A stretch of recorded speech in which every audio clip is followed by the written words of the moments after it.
Hello, everybody. Thanks for joining us at the Punla Coffee Table for conversations around the coffee table.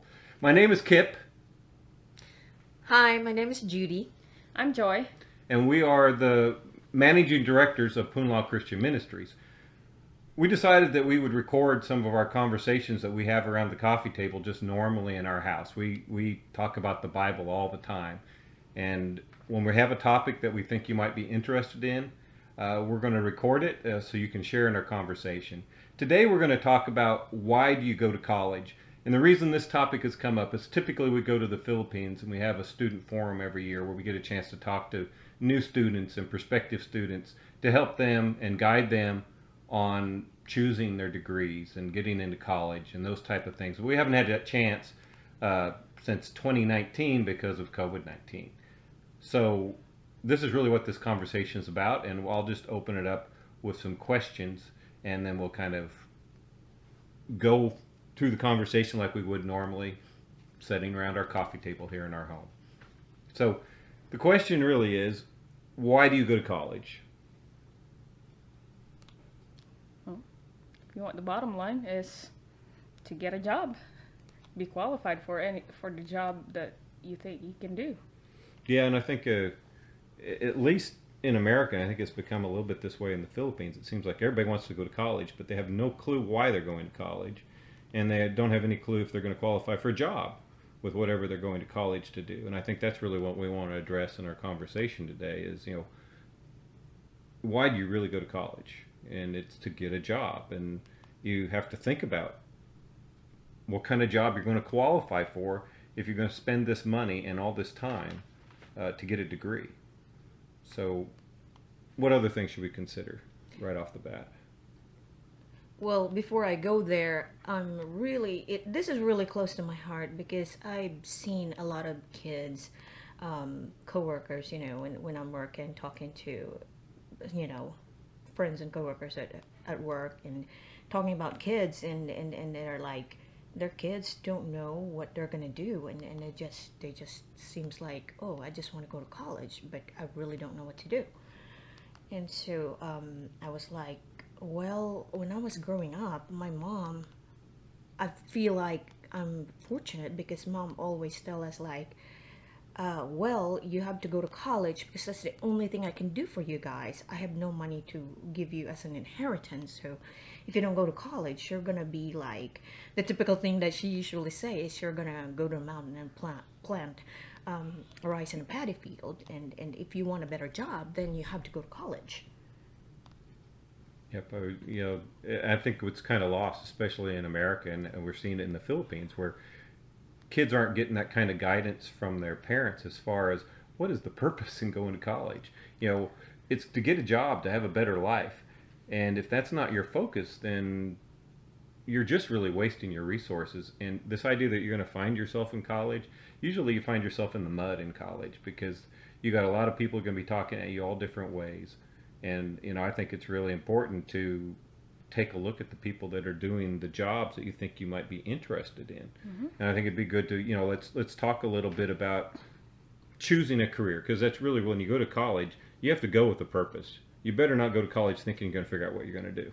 If you're going to do that, we recommend you get a job. Don't waste your money until you're actually ready to go to college and have a purpose. Well, one of the reasons too that I hear a lot here in America is like, um, I have to go to do my passion. What am I passionate about? But it's like, okay, there's one Filipino guy that was joking about it that, that Filipino moms would tell their kids what they need to do when they go to college. But then it's like, yeah, because you don't know what you're going to do. And yeah, your passion won't be able to feed you when you're done with college. And it's like, I've seen it a lot. I have a lot of coworkers that's like, that's their second degree because the first degree they took, it doesn't pay anything or there's no job after they're done with college. Yeah, I think there's two worldly proverbs. These aren't out of the Bible that people often use when they're choosing. So like one is follow your passion. We hear this one a lot. The other one is if you love your job, you'll never work a day in your life. Uh, I think these are folly. This is what the world says. This is not, as Christians, this is not what we should do. I mean, the first thing we should do as Christians is obviously seek the guidance Seek of God. guidance. Sometimes it's going to be direct, and sometimes it's going to be indirect. We need to seek counsel because the Bible tells us we should seek counsel. So, Wisdom is found in many counsels, and that's what we're trying to provide to you, the listener, is some counsel on how to make it. But don't fall for these worldly things, because as Judy said, she has a lot of coworkers that are on their second degree because the first one, what they thought was going to be their passion, didn't pay the bills. And you may think you love something, but if it doesn't provide you the lifestyle that you think you want or are capable of having, you're going to hate that job, no matter whether it was your passion or not. if I know, you can get a job. yeah, I know a lot of artists, for instance, that wait tables. They don't like their existence, so usually end up going back and getting a job that can pay for their existence, and then they can follow that passion because they have resources. And I think it's the objective in going to college is so you can have resources to fund your life and what you want to do, and then you might have extra funds to do things for God, which is what we think you should be doing. Any other thoughts? Well, yeah, I have an example too. I had a patient before.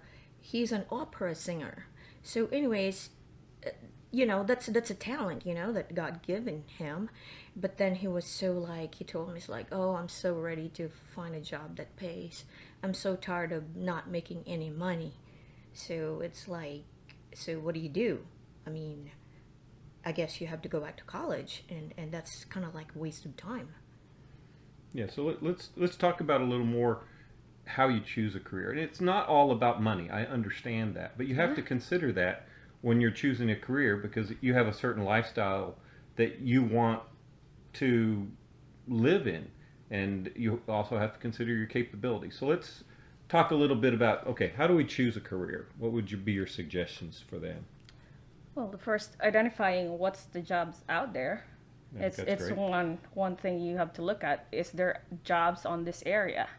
Because if you're pursuing a career that there's no jobs out there, at the end of the rainbow, at the end of your degree, you won't have a job because there's no job.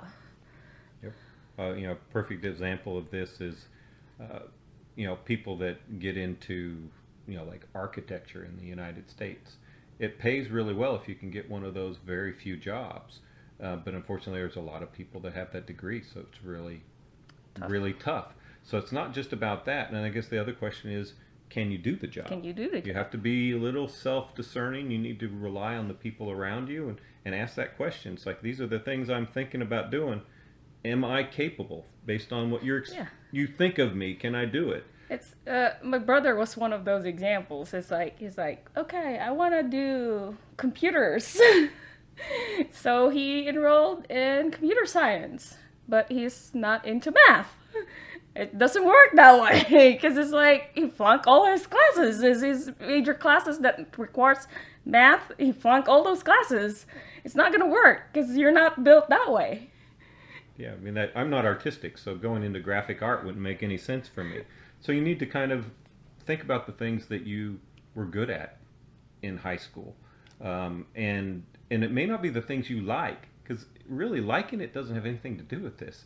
You can choose to like anything. Job is work. They call it work because it's not fun. But you can make any job a happy place, a joyful place. It's about attitude. And, as my wife would attest. Getting paid well is actually one that can make you really happy. And motivated. And motivated to go to work. So, I think when we start talking about careers, choosing something that allows you to have the best financial situation with the best use of your current resources is a good starting point in this deciding factor. I know, like for me, when I was looking to go to college, I looked at 3 opportunities because I wanted a certain lifestyle. Medical doctor, I was good in sciences, chemical engineering, which is what I began, or aerospace engineering, or actuary science. I guess there were 4. But I looked through, and actuary scientists, well, there aren't very many good paying jobs, though if you can get it, it's great. Aerospace, very few people unless you get into the space program. Doctors, you have to deal with blood and people, so it kind of left me with chemical engineering. That's the kind of process you have to go through and allow people around you to help you make that selection. So I guess when you're looking at the job, are there anything else you should look at to differentiate beyond what you think you're capable of? What other things should we look at when we're choosing a career? Well, one of those things, um, you have to. Well, I guess what kind of lifestyle would you want to so have? Salaries and benefits. Salaries and benefits, and then where you're gonna be working. Where are you gonna going to be work? working? Are you willing to go travel, or are you willing to go somewhere else, not in your hometown, because that particular job is not available in where you live? Or the other thing is like, the salary is like, some people think like, oh, I'm gonna make this much of money when I graduate, but look at the people that had that kind of degree Or that job. or that job, and how much do they make, what is the lifestyle that they have. That would tell you exactly what you're gonna be when you graduate and have that kind of job. Yeah, I think a great thing to do is if you can is seek somebody out that is doing that job that you're thinking about going to college for, and talk to them. See where they live, see what kind of car they drive. I mean, all these things will give you an indication of how that person is going to live, and then ask them, what kind of jobs are out there. You need to look like you're looking for a job before you go to college to make sure there are jobs. I mean, I've seen people get a PhD in history, and then they cannot find a job. They're overqualified for basic teaching jobs, and there are no jobs unless you want to be a professor at a university, and only a very, very few people can get that job. So, you've wasted all that time and all those resources, and you're working at a fast food place. Those are the things you need to learn before you go, so you don't make those mistakes. So, salaries and benefits, availability of the job, where the job's going to be. I think a location is one that a lot of people don't think of in detail, because you think, I read this and these people make this kind of money, but you don't realize they all have to live on the West Coast, or they all have to live in the Africa, some other You're country. Yeah, half of the year you'll be gone. You'll be on the road. Yep. Some of those jobs do that. And for those of you that are in Bicol, there might not be any jobs in the Philippines. So you're going to have to go to Manila, outside overseas, or you're going to have to go to Manila. And it might be a hard path, because not all jobs. One thing you got to realize when you're looking at salaries, that's one thing we talked about, is make sure you're looking at entry-level salaries and not the average. Because there's a big difference between an entry-level person making peanuts and the guy that has been there 25 years and has experience. The difference between those salaries is huge. So the average can look a lot better than it really is. If it takes you 25 years to get there, it's not really representative. So when you're looking at salaries, make sure you look at entry-level salaries, because you want to make sure that you're comparing what is going to happen to you right after college, because you might not make it 25 years into your career. Oh, well, it also establishes your expectation when you get out of college. It's like, okay, this is what this job is going to be, and this is how this job is getting paid. So you already have the expectation. You won't be so bummed with your job at the end, because it's like, oh, this is not paying what I'm expecting it to pay. Yep. And I've seen this too often. I won't give any personal examples because they might be listening, but I've had friends that they went to college and they had this expectation of what they were going to get paid, and when they get out, one, they can't find a job, and all the job listings are like half or a third or maybe even less of what their expectation was. So even if they can get a job, they're hardly better off than they were before they went. And I think maybe before we go on and talk a little bit more about how you kind of choose the careers based on what your skill sets are, I think you need to talk about, not everybody needs to go to college. Now, I'm a college educator. We're all college educated, but there are excellent jobs out there vocationally that don't require a college education. I mean, this costs money.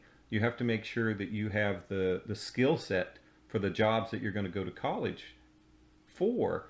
If you don't, look at vocational jobs that require a lot less training.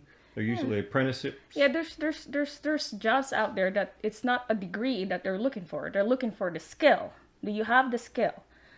and that's all they're looking for. Like, if, for example, a mechanic, it's like what they're looking for is somebody who can do the job, the mechanic job. It's not your degree is what it's not. That's not what they're looking for. Yeah, so go and get that skill set. You know, plumbers, electricians, people that work on heating and cooling systems. These are great jobs. They pay well. You can have a great existence without spending the money for college. So when we start looking at what our skill sets are, there's the things we wish for and want, and then there's the things we think we're really capable of. So you need to really look at your skills. So what kind of skills should people be looking at themselves to see if they have? I mean, I guess you look at the job and determine what the job needs, but we have to be what we call self-discerning. Well, some of those is self-discernment, and the other thing that you can do is ask people around you what that they can observe from you, that what you're good at, because sometimes you just don't see it, and it gives you a better perspective, getting it from a different angle, from somebody else's perspective, what they can see, what you're good at. Yeah, so, you know, and the thing that they say you're good at is, and then you have to think about how that translates into a potential job, and ask that person, once you kind of get a feel for whatever that thing is that you are really good at, that you just have a knack for, and then talk to your teachers, you know, talk to your pastor, and, you know, network with the people you know, or with people like us. You can always contact us, and we'll see what kind of degree we can think of that would match that skill set. Which a good thing too about this day and age, there's a lot of electronic information that you can get. So a simple job search, you go to a job search website and they would list what skills do they looking for that specific job. So you just look at it. Am I good at this? What they are looking for? So that's one way to discern whether you that's a path for you to take. Well, and thinking there are skills you can develop over time. And if you know there's a path that you want, you know, while you're in college, like, you know, if you're coming from the Philippines and you know the job, if you speak English, you're going to have a better chance of getting a job. Well, you're in college for those 4 years. You need to effectively be working on your English all the time. You know, try to listen or watch English programs. If you have any opportunity you have to speak English or communicate with someone like myself, do so, because you can gain that skill as you're going through your normal education, and when you get done with your degree, you have the skill set that's required. Maybe it's typing, maybe it's, you know, I can't think of, you know, what other things it might be, but, you know, you can acquire skills. The skills are learned. Talents are sometimes innately, you know, some people just have talent. I can't do much about those. That's God given, but you can gain skills. Anything else? So I think, you know, one comment we made a couple years ago during the forum, and I wrote it down because I kind of liked it, is your capability to do a job is not impacted by whether you like it or not. And I think that's really important. You know, you may think you're not going to like the job, but don't discount it just because of your like, you know, whether you think it's going to make you happy or not. Because like Judy mentioned earlier, a good paycheck resulting in a lifestyle that allows you to do other things, and you have time to chase your passions in your leisure time, is a pretty valuable thing. I don't think any of us sitting here are actually doing what we initially thought we were going to do coming out of high school, but it has... Well, some of those too is like when you're young, you don't really have a good idea on what it's gonna look like when you're in there. So discounting it just because right now I don't like it is not a good idea, because you might like it when you're in there. Well, example, like, I never thought I'm going to be a nurse, and I told my mom, I don't want to dig on those nasty wounds and take care of somebody, like, you know, having bowel movement or things like that. But then, you know, I want to go to pharmacy, but then I ended up doing nursing because it's like, hey, you know, I can go to America if I go to nursing school. So that's the primary motivation. And then when I was there, when I was enrolled in the program, I actually did like it. Yeah, and part of the reason you made that choice was the location of the school. And I think that kind of transitions us into the next thing I wanted to talk about, was you also have to look into what schools are near you, what the cost of those schools are going to be when you're choosing college. Because I want to be an engineer, but there's no engineering schools anywhere near me, and it's going to be 4, 5, 10 times the cost for me to travel and board wherever that school is.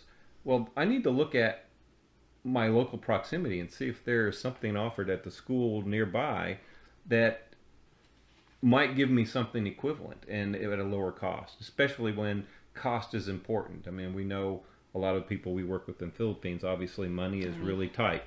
And you have to realize that your number one choice may not be practical, and location and affordability. Affordability is something you got to look at. So what are the things they should look at when they're trying to determine the affordability of their options between school A, school B, and tuition is one. You look at what it's gonna cost you if it's far, transportation cost or living cost if you have to board. Those things that you have to consider. Yeah, and these are biblical principles, and I like this one. I want to read a scripture out of Luke. It's Jesus is talking about planning, and this is all about planning for your life. And this is like if you're going to build a tower, is what Jesus is talking about. He says, suppose one wants to build a tower.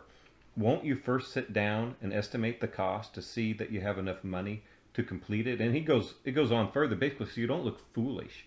You have to think about the cost and make sure that you can get there. We're proponents that we're Christians and we have faith, and we know faith is important, but we don't have blind faith. Our faith is based on evidence. So, you'll often hear stepping out in faith. When it comes down to things like this, God is going to make it work for you if it's meant to be. And you need to be really careful about making commitments that you're going to have to deal with, or you don't finish your degree and then you've just wasted that money. So we're also talking about people or kids here in America, not just in Philippines. So here in America, where we have student loans, and there are so many people I know that they've been paying their student loans for ever and ever. It's kind of like they have mortgage, but they don't have a house. And the problem with that is the rules for taking a loan is, you need to make sure that your loan won't exceed the first year of your salary at an entry-level job. But if it does, then you are way out of your head. You're having a lot of debt for not much of like gain at the end. It's that return of investment principle, because it's like you're gonna invest this money to go get a degree, and then at the end of the degree, the job doesn't pay as much as to cover what you invested. So and that's a waste. A waste. Yeah, I mean, it's a real problem here in the United States because students are relying on lenders to make decisions for them. Lender is going to lend you money. That's what they do. They're going to make money off your loan. There's reasons why they're willing to lend you money. It's not for your benefit. And they don't really determine what you can afford and not afford, even though that's what they say. You have to do that. You have to understand how much money it's costing me to get this degree, and then how much money am I going to make? Because if they don't match, like what Judy said, if your loan is more than 1 year's salary of the entry-level job, you're going to be in debt for the rest of your life. In fact, I think that's way too much. You need to really look at it. And my personal opinion, especially in America, is nobody says you have to graduate in 4 years. How about you work a little bit and keep that debt as low as possible? Because getting out with a mortgage payment and not having the house is kind of ridiculous. In the Philippines, some people, they'll go to college and they can't pay their tuition. They get out of college with the degree and they never receive the degree because they never paid the tuition. So what was the gain? I spent money, I spent time, I spent energy, and ended up with nothing. So you have to determine whether you can afford the degree before you start. Because if you can't, then you need to look at other options, or you're really just wasting your time, and that kind of risk is just not necessary. My mom had an example of that, because when she was like considering for a career, she was like, I really wanted to go to nursing school, and it's just like, but can't afford it. So my next option is to be a teacher. And that's what she did. Yep, and for what, 30, For 40, almost 40 40 years years, she taught And as a teacher. she was able to raise the 5 of you on a teacher's salary. Teacher salary. She's got a pension now. And, they were able to save the money from your father's death benefits so you guys could go to college. So her choice made a big difference. It was what was affordable. It wasn't what she wanted to do. But it gave her a step up in life that springboarded all her children to professional jobs.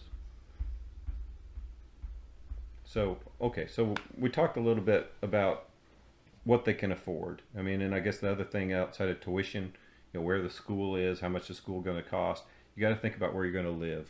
How much the books, project costs, transportation back and forth. All these things need to be considered when you're talking about cost. That way, you're really comparing equal things. The school next door to the one that's 6 hours away is way more than tuition differences. If tuition is equal, the one next door is way cheaper because living expenses are usually, several times more than the tuition. So, I guess our suggestion is, well, it's kind of the way we think about everything. You look for the cost-effective option. God has blessed you with resources, your time, your money, your energy, and you need to use them frugally. You need to try to make them stretch to accomplish as much as you possibly can. Any other thoughts? So I thought might leave you guys with one more proverb just because it's one that I think kind of applies to this, because a lot of times now kids are looking for jobs that are going to be easy. And easy usually doesn't pay very much. And Solomon had a proverb. It's Proverbs 10:4. Lazy people are soon poor and hard workers get rich. Now, I can't promise you're going to get rich, but you need to recognize you're going to have to work at a job. If you're looking for an easy job that's going to pay well, There's no such it thing. doesn't exist. You have to work if you're going to make money in this world. If you're looking at your degree options and you're trying to pick the one that looks the simplest, maybe you shouldn't go to college right now because that's not a very mature attitude. It's not really. You don't look like you're prepared to go to college if those are the things you're using to make your decisions for the rest of your life. So again, I think in wrapping up, our suggestion would be don't get in a rush to make these decisions, but make sure you make the decision before you start paying for it. Going to college right after high school, it's not a necessity.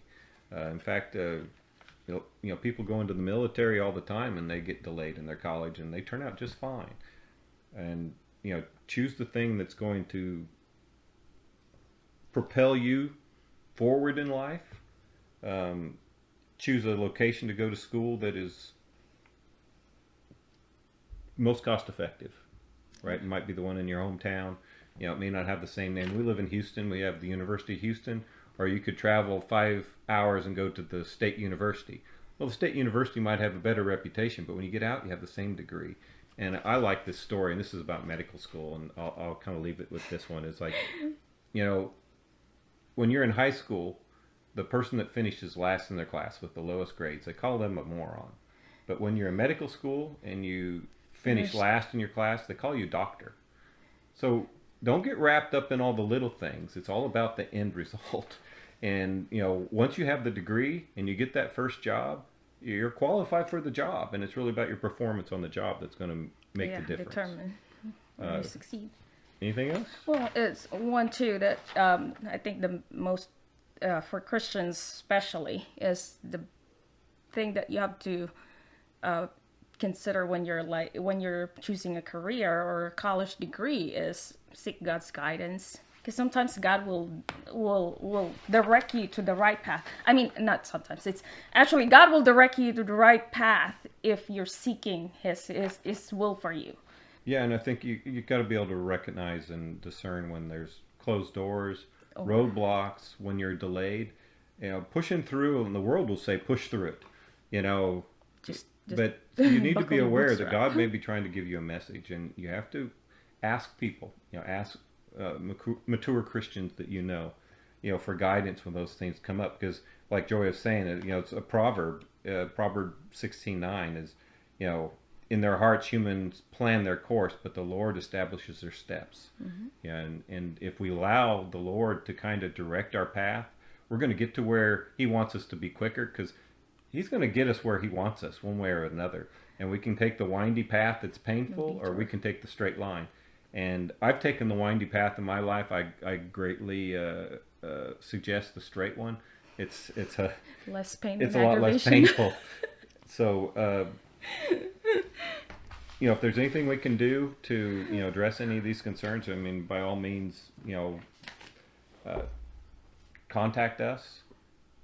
We're not all knowing, but we do have some experience in this, and we have we love you guys. I mean, we want you to succeed in what you want to do, and doing it under godly principles, and trying to not make the mistakes that so many people make. And you can see it around you. If we can help in any way, we're here. Anything else? I think that's it. Well, thanks for joining us today for a conversation around the Punla coffee table. If you like the message, press like, and as usual, subscribe if you can. It helps our ministry. And you can leave comments here on our website, or you can email me. And we look forward to our next conversation. I'm not sure what the topic will be, but we'll try to do one of these maybe once a month. And if you really like them, then we'll keep it going. So again, we appreciate you joining us today. And until next time around the Punla coffee table, God bless.